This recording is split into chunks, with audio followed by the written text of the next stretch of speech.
অবশেষে শতাব্দী এক্সপ্রেসে আমরা এনজিপি পৌঁছেছিলাম রাত্রি 11টা 23-এ।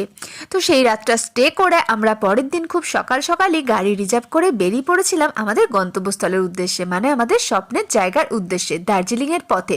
যদিও কিছুদিন আগে আমরা দার্জিলিংটা গেছিলাম, কিন্তু ভ্লগটা একটুখানি দেরিতে দেরিতে আপলোড করা হচ্ছে।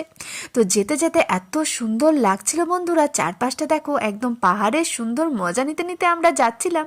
আর রাস্তাটা খুব সুন্দর ছিল, তো আমরা তিনজন মিলে খুব আনন্দ করছিলাম। কিন্তু যতই ওপরের দিকে যাচ্ছিলাম ততই মনে হচ্ছিল একটুখানি ঠান্ডা লাগছে এবার, তাই জন্য সোয়েটারটাও আমি পরে নিয়েছিলাম আর তার সাথে মাফলারটাও নিয়েছিলাম। আর এমনিতে ঠান্ডাটা তো আমাকে একটু পরিমাণ বেশি লাগে। তো তারপর ড্রাইভার দাদা একটা জায়গায় স্টে করালো গাড়িটাকে, কারণ আমাদের ব্রেকফাস্ট করা হয়নি সকাল থেকে। তো প্রচণ্ড পরিমাণ খিদেও পেয়ে গেছিলো। তো তারপর দেখলাম এখানে একটা ওয়াটার ফলস রয়েছে। তো ঝর্ণাটা সত্যি খুব সুন্দর ছিল। তো ঝর্ণাতে তিনজন মিলেই আমরা নেমে পড়লাম। আর ঈশানবাবু তো প্রচণ্ড পরিমাণে হ্যাপি ছিল। আর এদিকে বরমশাইয়ের কাণ্ড দেখে